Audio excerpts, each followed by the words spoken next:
Vamos a buscar segunda de Timoteo 3:16. Hoy sí se ponen de pie cuando lo tengan. Ya descansaron 1 minuto y medio. Segunda de Timoteo 3:16. Segunda carta del apóstol San Pablo a Timoteo 3:16. Tema específico: los testigos de Jehová. Ya vimos, hermanos, bastantes estudios sobre esta secta. Hoy avanzamos, vamos a seguir avanzando en este estudio. Ya vamos llegando al final. Unos cuantos temas, de verdad, nos queda para terminar de ver la doctrina de los testigos. Segunda Timoteo 3:16. ¿Lo tenemos, hermanos? Dice la palabra del Señor. Vamos a leer hasta el 17. Dice: toda la escritura es inspirada por Dios y útil para enseñar, para redarguir, para corregir, para instruir en justicia, a fin de que el hombre de Dios sea perfecto, enteramente preparado para toda buena obra. Señor bendito, gracias nuevamente porque en esta palabra nos gozamos, gracias porque en esta palabra crecemos, en esta palabra nos maravillamos. En el nombre de Jesús, amén y amén. Pueden sentarse. Bueno, cuando les hablaba sobre la reforma, yo les decía la sola escritura, ¿verdad? Sola escritura, latín, ¿verdad? Eso significa la Biblia sola, la sola escritura. La palabra de Dios es suficiente, hermano. Las tradiciones de los hombres, bueno, podemos darles una cierta validez, puede ser cierto como puede ser chambre, ¿verdad? ¿Qué me garantiza a mí que sea verdad lo que los hombres dijeron con respecto a ciertos temas? Esto es, hermano, como los 3 reyes magos, Melchor, Gaspar y Baltasar. Baltasar. Que en toda es tradición, ¿viste? Porque ni eran 3, ni eran reyes, ni eran magos, ni se llamaban así. O a saber si así se llamaban. Pero todo eso es tradición, la Biblia no lo dice, ¿verdad? Ahora, ¿de dónde se saca de que eran 3? Porque dice la Biblia que le ofrecieron oro, incienso y mirra. Pero eso no me garantiza que eran 3. ¿Qué tal si eran 4? Y los 4 le dieron cada uno las 3 cosas: oro, incienso y mirra. Oro, incienso. O sea, no necesariamente porque le dieron las 3 cosas eran 3 personas, ¿entiendes? Y además cada una de esas cosas tenían un simbolismo. ¿Dónde dice la Biblia que eran reyes? Bueno, dice que se entrevistaron con Herodes, pero la Biblia dice que eran sabios de Oriente, no dice que eran reyes. La palabra mago se traduce como sabio. Ellos se ve que conocían un poco de astrología porque iban siendo guiados por una estrella. En base a las profecías de la misma Biblia, donde decía: saldrá la estrella de Jacob. O sea, estos hombres eran estudiosos de las escrituras. Pero no dice que eran reyes, ni dice que eran magos. Claro, la palabra mago sí aparece en Mateo, pero la traducción del original es sabio. Es un hombre sabio del Oriente. No, o sea, que cuando uno escucha la palabra mago se imagina que hocus pocus, abracadabra, patas de cabra, y del sombrero saca un conejo. No, hermano, ese tipo de magos no era, ¿verdad? Sino que eran hombres sabios del Oriente. Entonces, por eso, hermanos, uno debe creer al 100% lo que la Biblia dice, no lo que un hombre dice. Porque si no, hermano, si yo le dijera: usted tiene que creer lo que yo le digo porque yo he estudiado más que usted, es muy probable que sea cierto que yo he estudiado más tiempo la palabra que usted. Pero si yo le digo a usted: usted tiene que creer lo que yo digo solo porque yo sé más, y usted me tiene esa gran fe y esa gran confianza, pues sí, hay que creerle porque él ha estudiado más, algo ha de saber. ¿Qué tal si yo le traigo unos títulos falsos y le enseño que soy doctor en no sé qué y el montón de cosas? Si usted me cree, entonces usted tendría fe en la fe de otro. Porque es como que yo le dijera: no, usted créame porque yo así lo creo. Y entonces usted tiene que creer lo que yo creo. Pero si la Biblia lo está diciendo de otro modo y yo lo digo de otro modo, ¿a quién le va a creer? ¿A mí o a la Biblia? A la Biblia. Usted no debe tener fe en la fe de otro hombre, debe tener fe en Dios. Porque entonces usted es esclavo del hombre, no es esclavo de Dios. La palabra misma dice: a la ley y al testimonio. Si no dijeren conforme a esto, es porque no les ha amanecido. Y Pablo decía en 1 Corintios 4: aprendan lo que Apolos y yo hacemos. No vamos más allá de lo que está escrito. O sea, ya todo lo demás puede ser invento. Pero aquí bien claro habla que toda la escritura es inspirada por Dios. ¿Y a qué le llamaban escritura a ellos? Por ejemplo, si nos vamos al Antiguo Testamento, ellos le llamaban escritura a los libros que Jesús aceptó como escritura inspirada por Dios del Antiguo Testamento. Jesús decía: ¿no han leído lo que está escrito de mí en la ley de Moisés, en los profetas y en los salmos? Y vaya a preguntarle a los judíos desde tiempos antiguos cuáles son las 3 divisiones del Antiguo Testamento hebreo para ellos. Y es la ley de Moisés, los profetas y una parte que se llama los escritos. Que ahí el Señor dice salmos para referirse a toda esa sección. O sea, prácticamente, hermanos, los mismos 39 libros que nosotros tenemos en nuestra Biblia del Antiguo Testamento son los que todo judío acepta. Fíjense qué interesante. ¿Por qué? Porque son los libros que hasta el mismo Jesús citó como inspirados por Dios. Se escribieron en la época muchos otros libros, ¿verdad? Pero el Espíritu Santo decidió dejar únicamente 66. 39 en el Antiguo, 27 en el Nuevo. Porque los otros libros no tienen suficiente inspiración porque tienen errores. Por ejemplo, hay un libro por ahí que termina diciendo: si el relato me ha quedado bonito, eso es lo que yo esperaba. Pero si me ha quedado defectuoso, imperfecto, ruego me disculpen. ¿Cómo el Espíritu Santo va a inspirar un libro así mediocre? Un libro así que pudiera tener errores. El Espíritu Santo no habla así. Mire todo lo demás y se van a dar cuenta que los profetas dicen: así dijo Jehová. Esa es autoridad, hermano. No de que, mire, de lo que voy a decir ahorita, créanme un 50 o un 80%, oye, porque el otro 20% pudiera estar equivocado. Ya ahí se descalifica como palabra de Dios. Aquí, mire, los mismos libros, no solo leerlos, uno siente que difieren con respecto a todos los demás. En estos otros libros uno siente la inspiración, siente el fuego, siente el poder, y en los que no son inspirados bien siente con obra. ¿Y por qué le estoy mencionando esto? Porque aquí se habla de que toda escritura es inspirada por Dios y nos sirve para todo lo que necesitamos. Allí dice: para enseñar, redarguir, corregir, instruir en justicia, a fin de que el hombre de Dios sea medio perfecto, dice. ¿Ven? Perfecto, dice, no dice medio perfecto. A medias preparado. ¿Cómo que dice? Es que yo a veces las letras se me traban, ¿verdad? Uno dice: enteramente preparado para algunas buenas obras. ¿Amén? No, para toda buena obra. Mire que como que está redundando, diciéndole: mire, aparte de esto no necesita más. La palabra de Dios debe ser la que lo guía a uno, el mapa en el camino, el GPS, ¿qué más? El faro que guía el camino, ¿cómo se llama aquel instrumento que ocupan los navegadores? La brújula. O sea, el todo de nosotros para guiarnos en la vida debe ser la Biblia, nada más. Los testigos de Jehová, hermanos, ellos dicen que la única autoridad para ellos es la palabra de Dios. Pero el fundador de ellos, Charles Taze Russell, escribió unos estudios, a los cuales él le llamó estudios en las escrituras. Y él dijo que si alguien estudiaba sus estudios de las escrituras por 2 años, aunque no leyera una sola página de la Biblia, él iba a conocer verdaderamente la palabra de Dios. Porque en esos estudios de las escrituras él iba citando la Biblia, pero él decía que como él iba citando bien la Biblia, que una persona, aunque no leyera la Biblia, pero con esos estudios de él, por 2 años que los estudiara, la persona iba a saber más de Dios que 2 años estudiando la Biblia sola. De hecho, él decía: si después de 2 años deja de leer los estudios de las escrituras y vuelve a leer solo la Biblia, después de otros 2 años va a estar enteramente en tinieblas, porque dejó de estudiar los estudios que yo le estoy dando acá. ¿Qué estaba diciendo Russell? Que él era el inspirado por Dios. Él fue el que fundó los testigos de Jehová. Claro, los testigos de Jehová hoy en día se avergüenzan de esas declaraciones de su líder, porque dicen: no, es que miren, nosotros ahora no creemos así, no, solo la Biblia, solo la palabra. En teoría, hermano, porque si no van acompañados de razonamiento a partir de las escrituras, cómo vivir para siempre en el paraíso, el hombre más grande del mundo y todos los libros que ellos han escrito, entonces no le creen mucho, ¿entiendes?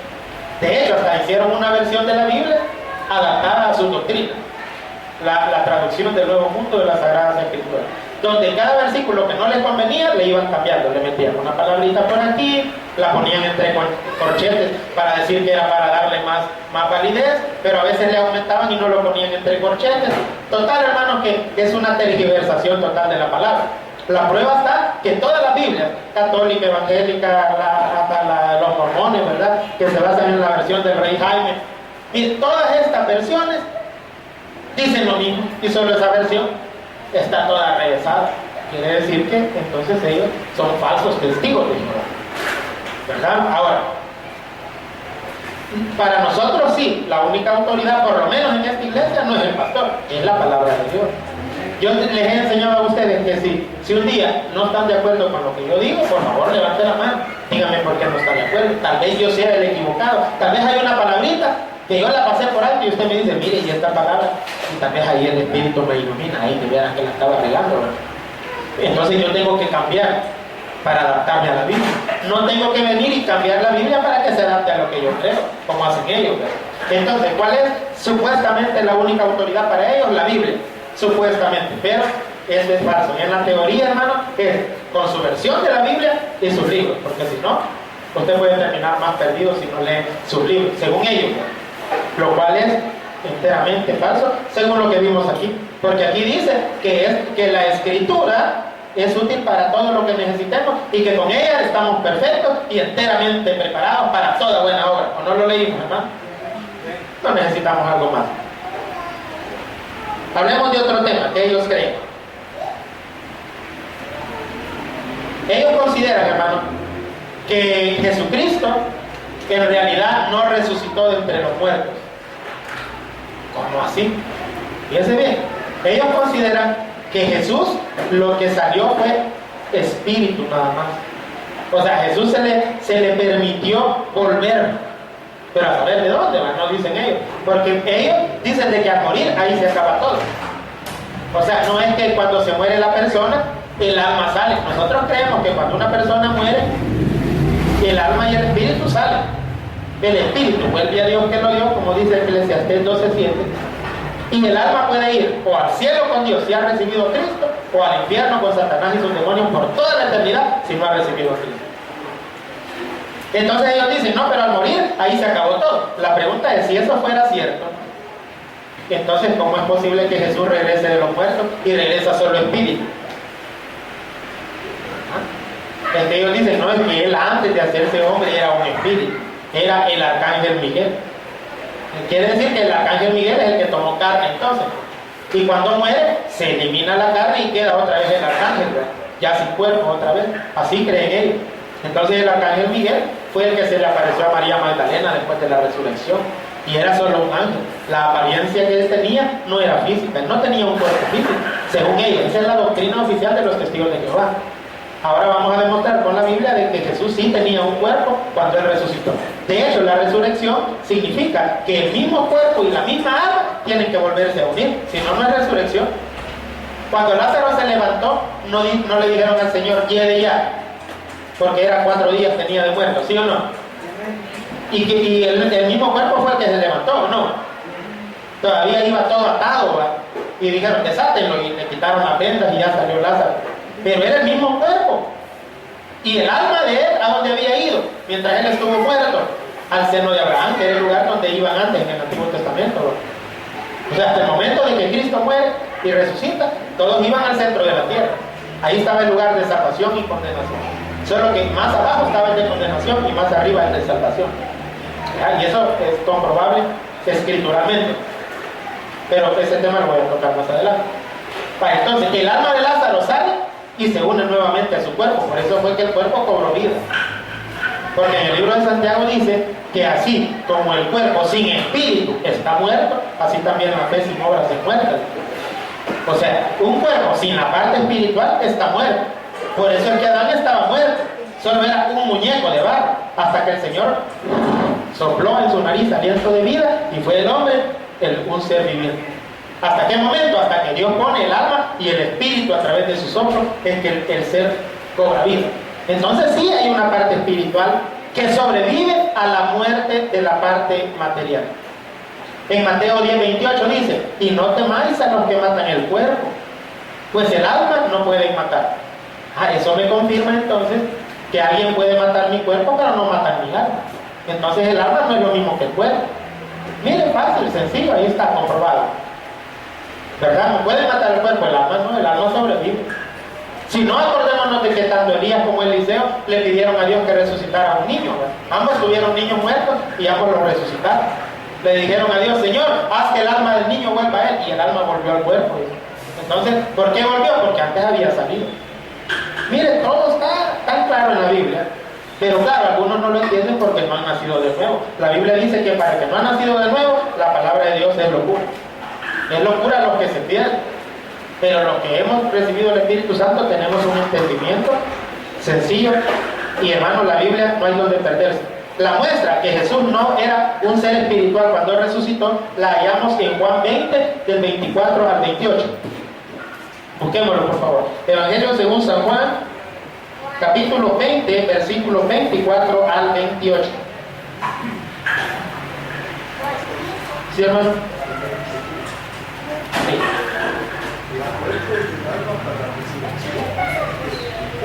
Correcto. También. Sí, o sea, tanto el espíritu como el alma y el cuerpo vuelven a unirse otra vez. ¿Sabe por qué? La prueba está en que la Biblia dice que en la resurrección ya lo que son sentimientos, intelecto y voluntad, o sea, la personalidad, ya no va a estar en el alma, sino en el espíritu. O sea que uno ahorita es un alma que tiene un cuerpo, ¿ya? Pero en aquel día vamos a ser un espíritu que tiene un cuerpo y un alma. Es decir, la personalidad, la persona va a ser el espíritu, ya no el alma. El espíritu ahorita es el que tiene más comunicación con Dios. El alma tiene más, como está más pegada al cuerpo, tiene más comunicación con el mundo físico.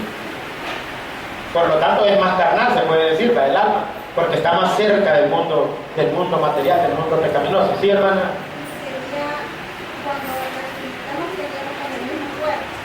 El mismo cuerpo, solo que, fíjense bien, aquí hay dos teorías. La Biblia dice que cuando Jesús resucitó, tenía las marcas de los clavos en sus manos. Ya lo vamos a ver ahí. Entonces él tenía el mismo cuerpo, ¿va? Solo que la Biblia dice que allá ya no habrá más llanto, ni clamor, ni dolor. Entonces lo que suponemos es de que si una persona puede tener casi exactamente las mismas facciones, ¿verdad?, de rostro y todo, así como Jesús lo tenía cuando resucitó.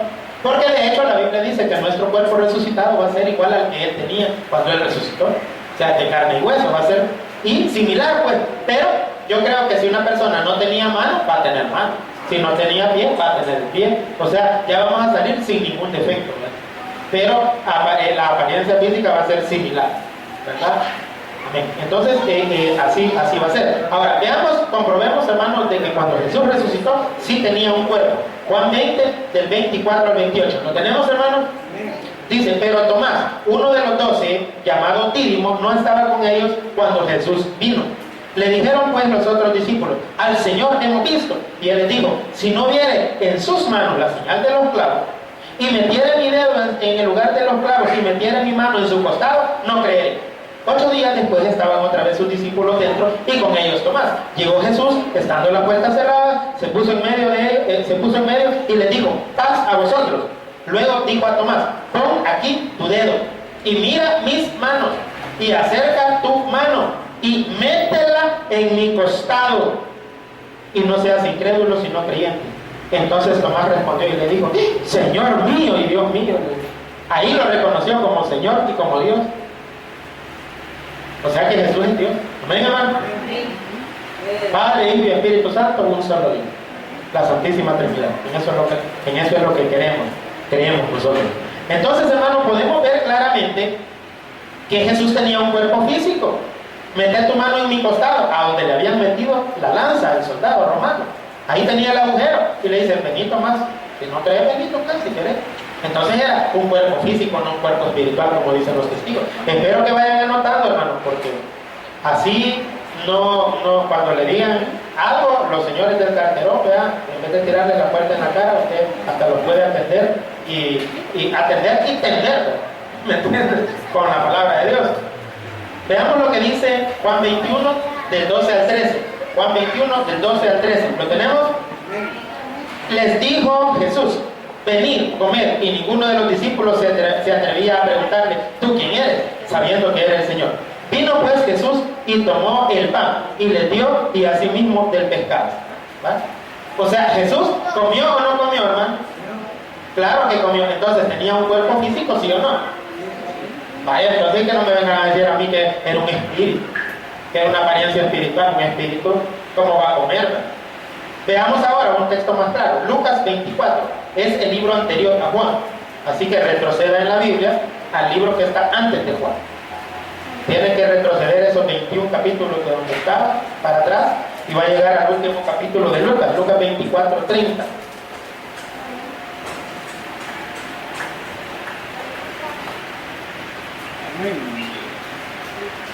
¿Lo tenemos todos? Amén. Dice: y aconteció que estando sentado con ellos a la mesa, tomó el pan y lo bendijo, y lo partió y les dio. Entonces le fueron abiertos los ojos y le reconocieron, mas él se desapareció de su vista. Y se decían el uno al otro: ¿no ardía nuestro corazón en nosotros mientras nos hablaba en el camino y cuando nos abría las escrituras? Y levantándose en la misma hora volvieron a Jerusalén y hallaron a los 11 reunidos y a los que estaban con ellos, que decían: ha resucitado el Señor verdaderamente y ha aparecido a Simón. Hermanos, miren, dice que ellos se lo encontraron en un camino, en el camino de Emaús, después de resucitar. Y él iba y les dice: miren, ¿de qué van hablando? De un tal Jesús que más que nos dio el alegrón, que él era el Mesías y todo, y ahora el tercer día de que lo mataron y lo vemos claro. Tan incrédulos que son ustedes, para creer lo que los profetas han dicho. Y comenzando, dice, de Moisés, pasando por los profetas y pasando por todas las escrituras, les declaraba todo lo que de él decía. Claro, ellos no lo habían reconocido y le dijeron: mira, ya es tarde, quédate a comer con nosotros, quédate a dormir acá. Y el Señor se quedó con ellos y estando en la mesa partió el pan como partía la Santa Cena él, ¿verdad? Es el Señor, dijeron. Hasta ahí lo reconocieron, pero en ese momento se desapareció de su vista. Pero si pudo agarrar el pan y si pudo abrirles las escrituras, es porque era con un cuerpo físico. Si no, vea el versículo 39 del mismo capítulo, versículo 39, más abajito: mirad mis manos y mis pies, que yo mismo soy. Palpad y ved, porque un espíritu no tiene carne ni huesos, como veis que yo tengo. ¿Era un espíritu o tenía carne y hueso? O sea, ya de plano que si uno no entiende ya eso, hermano, es porque no quiere entender. Todavía les dice: palpar, vengan a tocar si quieren, les dice, para que vean que un espíritu no tiene carne ni hueso, como es que yo tengo. O sea, que el nuevo cuerpo de la resurrección será un cuerpo de carne y hueso. Y así vamos a entrar al cielo, con un cuerpo de carne y hueso, pero sin pecado. Sin pecado. Acordémonos que ese cuerpo resucitado que Jesús tenía fue el que se llevó él al cielo. Abrazó a sus discípulos, les dejó el mandamiento de ir a predicar y se fue en una nube, con su cuerpo físico. 100% Dios, 100% hombre. Ven. Bueno, pasando de ese punto cerrado, ¿hay alguna pregunta sobre ese punto que acabamos de ver? ¿O está clarito como el agua del río hasta el cuadro? ¿Cómo no? Vale. Otro tema, la salvación. Ajá. Ellos dicen, hermanos, que van a haber solamente 144,000 personas que se van a ir al cielo. Los 144,000 sellados. El resto de personas se van a quedar en la tierra a vivir para siempre en el paraíso terrenal. Esa es la doctrina de los testigos de Jehová. Entonces ellos dicen: bueno, solo 144,000 van a ir al cielo, dicen. Refutemos eso. Comprobemos que no es así. Apocalipsis capítulo 7, del 1 en adelante. Pastor. ¿Sí, hermano? En una ocasión me dijeron de que ellos, los 144,000, solo van a ser ayudantes de Jesús. Es que lo que pasa es que en el capítulo 14 de Apocalipsis aparecen ahí con Jesús en el monte de Sion, pero ya vamos a llegar a eso. Es que ellos son predicadores, por lo tanto colaboradores de Dios, igual que nosotros. Nosotros somos ayudantes de Dios, en cierta forma, pues somos colaboradores. ¿Por qué? Porque vamos y llevamos la palabra de Él, ¿sí o no?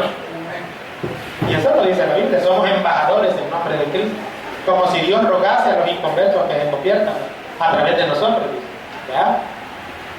Dios ruega a través de nosotros cuando predicamos la palabra. Veamos si es cierto que los 144,000 van a ir al cielo. Dice Apocalipsis 7 del 1 en adelante. Después de esto vi a 4 ángeles en pie sobre los 4 ángulos de la tierra, que detenían los 4 vientos de la tierra para que no soplase viento alguno sobre la tierra, ni sobre el mar, ni sobre ningún árbol. Hermano, aquí se refería de que, fíjense bien, el apóstol Juan estaba viendo en ese momento los juicios que iban a venir sobre la tierra en la gran tribulación. Son 7 años de tribulación sobre esta tierra. Ahí se manifestarán los 7 sellos, las 7 trompetas, las 7 copas de la ira de Dios, los 3 ayes, el ay y ay de Babilonia. 4 veces se menciona ay.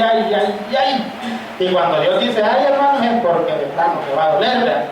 Ay, si usted se queda, hermano, porque de plano le digo que los 7 años de tribulación que vienen, miren, va a ser tupidito y duro el sufrimiento para los que no han querido creer en Cristo en este tiempo, porque en este tiempo es fácil, de choto, regalado, pero en ese tiempo le van a volar la cabeza si usted acepta Jesús, y el diablo le va a querer poner la marca de la bestia. Pues antes de que Dios, fíjense bien, ahí se miran 4 ángeles que detienen a los 4 vientos. En las escrituras proféticas del Antiguo Testamento, esos 4 vientos simbolizan juicio, destrucción. Y dice que había unos ángeles deteniendo, cada ángel, o sea, eran 4 ángeles deteniendo los 4 vientos, cada ángel deteniendo un viento. Cuando estos ángeles recibieran la orden de Dios y soltaban el viento, significa que el juicio de Dios iba a caer sobre la tierra, al principio de la gran tribulación. Entonces dice que estaban ellos y dice, vi 4 ángeles en pie sobre los 4 ángulos de la tierra, que detenían los 4 vientos de la tierra, para que no soplase viento alguno sobre la tierra, ni sobre el mar, ni sobre ningún árbol. ¿Por qué no podía venir ese viento todavía, ese ventarrón? Bueno, la hermana Ana Vilma contó que por allá estaba uno de estos días, que hubo un gran ventarrón, ¿verdad? Y dice, y no me dio miedo, pero estaba debajo de un carro, así. Mentira. Entonces, porque un ventarrón que levantó todo, o sea, imagínense, tremendo, ¿va? Y estos vientos que iban a soplar, hermano, iban a traer desastre, pero todavía estaban detenidos. ¿Y qué los detenía? Mira el versículo 2. Vi también a otro ángel que subía de donde sale el sol, o sea, del oriente, y tenía el sello del Dios vivo. Y clamó a gran voz a los 4 ángeles a quienes se les había dado el poder de hacer daño. ¿A quién? A la tierra y al mar. Entonces el juicio era aquí en la tierra. Y dice el versículo 3, diciendo, no hagáis daño a la tierra, ni al mar, ni a los árboles. ¿Hasta qué momento, hermano? Hasta que hayamos sellado en sus frentes a los siervos de nuestro Dios. O sea que esos siervos de Dios, esos 144,000, no estaban en el cielo, estaban en la tierra.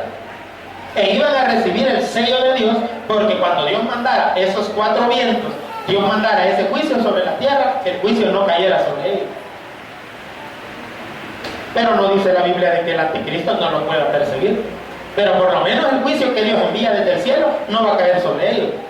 Porque antes de que Dios mande el juicio, les va a poner un sello. Para que cuando esos vientos, cuando esos desastres vengan, igual que el pueblo de Israel ahí en Egipto, solo ven la marca de la sangre y se van de lado. Correcto, que pintaron el marco de la puerta con sangre, ¿verdad? Y el ángel se hizo el disimulado. Pues así es lo mismo que está hablando acá. Acordémonos de que al hablar de los 4 vientos, la palabra viento es la palabra griega neuma, de donde sale la palabra ángel o viento o espíritu. Por eso yo les he explicado que neumático se llama neumático porque tiene aire adentro, porque la palabra griega neuma significa aire, viento, aliento o espíritu. Entonces es como que unos espíritus terribles iban a venir a causar desastre. Pero estos no podían venir a causar un desastre hasta que no se les pusiera el sello a los siervos de Dios. ¿Y cuándo se les pone este sello? Iniciando la tribulación. Quiere decir, hermanos, que estos 144,000 van a ser las primeras personas que van a aceptar a Jesús dentro de la gran tribulación. Son judíos que se quedaron en la tribulación, pero al ver el rapto de la iglesia y al ver el aparecimiento del anticristo, el pacto de 7 años que el anticristo va a hacer entre árabes y judíos, que tanto se ha luchado por todos estos tiempos y que él va a lograr ese acuerdo de paz, estos judíos se acordarán de la palabra que algún día, me imagino yo, que les predicaron, y en ese momento recibirán al Señor y serán sellados por Dios, y ellos van a ser los que van a predicar en la tierra durante la tribulación. Entonces no está diciendo que estén en el cielo, están en la tierra. Y luego dice el versículo 4: y oí el número de los sellados, 144,000 sellados de todas las tribus de los hijos de Israel. Por lo tanto, no son salvadoreños, no son nicaragüenses, no son guatemaltecos, no son testigos de Jehová. Pero los testigos de Jehová son de todas las naciones. Estos son judíos. Y luego menciona los nombres de cada una de las tribus. De hecho, hay 2 tribus que no se mencionan. Y son 2 tribus, hermanos, de una porque se cree que de ahí va a venir el anticristo. Y la otra porque permitió un becerro de oro en sus contornos. Por lo tanto, hermanos, es lógico que está hablando directamente de tribus que pertenecen al pueblo de Israel. Está hablando de judíos. Váyanse ahora al capítulo 14 de Apocalipsis. Versículo 1 en adelante. Dice: después miré y he aquí el Cordero estaba en pie sobre el monte de Sión. ¿Y dónde es el monte de Sión? Donde está Jerusalén. O sea, que aquí está hablando cuando ya el Cordero ha venido, después de la tribulación, después de los 7 años de tribulación. Viene Cristo y está en el monte de Sión, desde donde Él va a gobernar, desde Jerusalén. Y dice: y con Él 144,000 que tenían el nombre de Él y el de su Padre escrito en la frente. Está hablando de la misma gente. Y dice: y oí una voz en el cielo como estruendo de muchas aguas y como sonido de un gran trueno, y la voz que oí era como de arpistas que tocaban sus arpas y cantaban un cántico nuevo delante del trono. Eso es en el cielo. Y delante de los 4 seres vivientes y de los ancianos. Y nadie podía aprender el cántico sino aquellos 144,000 que fueron redimidos de entre los de la tierra. Pero claramente dice que estos 144,000 estaban en la tierra, pero que solo ellos eran capaces de entender esas voces, esos cánticos que se escuchaban en el cielo. Y entonces dice en el 4: estos son los que no se contaminaron con mujeres, pues son vírgenes.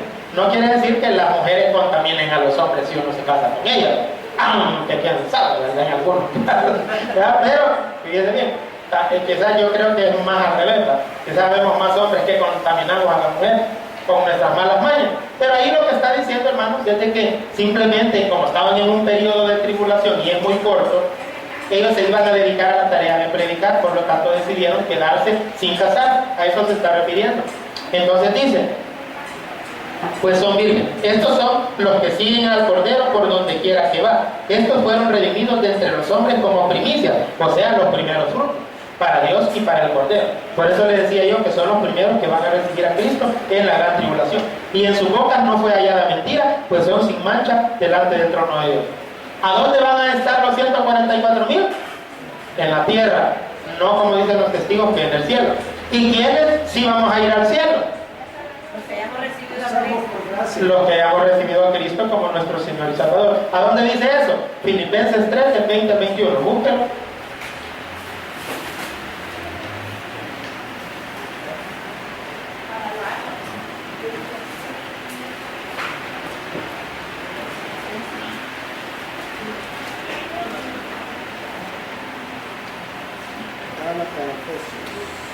Hoy por la Santa Cena, pues, digamos que nos atrasamos un poquito en el mensaje, pero falta hablar del paraíso, de que si murió en una cruz o en un madero, de si el Espíritu Santo solo es la fuerza activa de Dios o es Dios, de la composición del ser humano y del infierno. ¿Sí, hermano? Filipenses 3, del 20 al 21. Mas nuestra ciudadanía está en donde, hermano, de donde también esperamos a quién, a nuestro Salvador. al Salvador. ¿Ya? De donde también esperamos al Salvador. ¿A quién? A nuestro Señor Jesucristo, el cual transformará El cuerpo de la munición nuestra, para que sea semejante a, el cuerpo de la gloria suya, por el poder, con el cual puede también sujetar a sí mismo todas las cosas. ¿vale? ¿A dónde dice que de dónde somos ciudadanos nosotros? El cielo.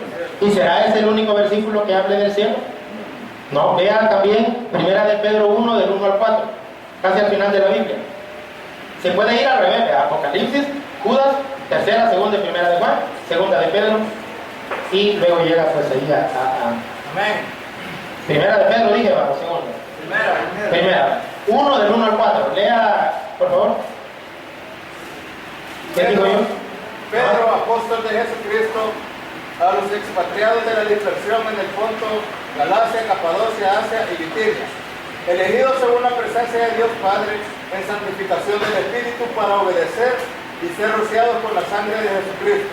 Gracia y paz sean multiplicadas. Una esperanza viva.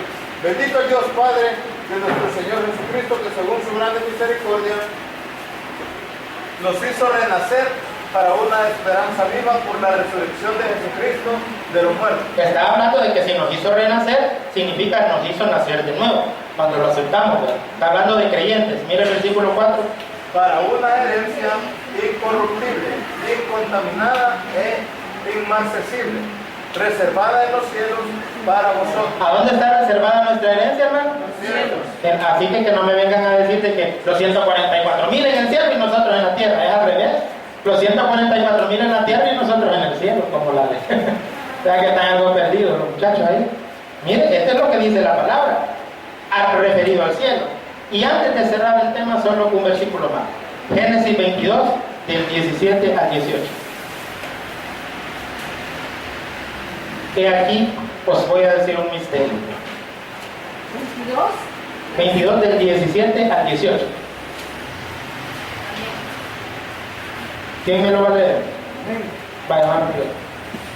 De cierto te bendeciré y multiplicaré tu descendencia como las estrellas del cielo y como la arena que está a la orilla del mar, y tu descendencia poseerán las puertas de sus enemigos. En tu simiente serán benditas todas las naciones de la tierra, por cuanto obedeciste a mi voz. Amén, gracias, hermano. Dios, hablando con el gran siervo Abraham, le dijo que la descendencia de él iba a ser como dos cosas. ¿Cómo la comparó, hermano? En el versículo 17. ¿A qué comparó la descendencia de Abraham? Las estrellas de los cielos A las estrellas del cielo y la arena del mar. y las arenas que están a la orilla del mar. Pues quiero decirle, hermano, que son dos descendencias que salen de Abraham. Una es la descendencia física, los hijos de Israel, y otra es una descendencia espiritual que somos nosotros. No somos judíos, pero somos hijos de Abraham por la fe. Si creemos como el gran Abraham creyó, venimos a ser hijos de Abraham por la fe. Porque así como él fue justificado solo por la fe, sin obra, sino que le creyó a Dios la promesa que le había hecho, y eso le fue contado para su salvación, también a nosotros, si le creemos a Dios sus promesas, somos salvos, sin obra. ¿Y para qué me sirven las obras? Para que me bendiga. ¿Y qué pasa si me porto mal? Me castiga. Pero ser hijo de Dios no tiene nada que ver con portarse bien o con portarse mal. Se trata de renacer, decía Pedro. Se trata de nacer de nuevo.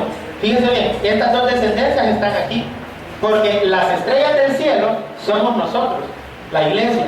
La descendencia que viene de Abraham por la fe. ¿Por qué? Con las estrellas del cielo. Porque somos un pueblo celestial como las estrellas del cielo, con promesas celestiales. Nosotros vamos a ir al cielo.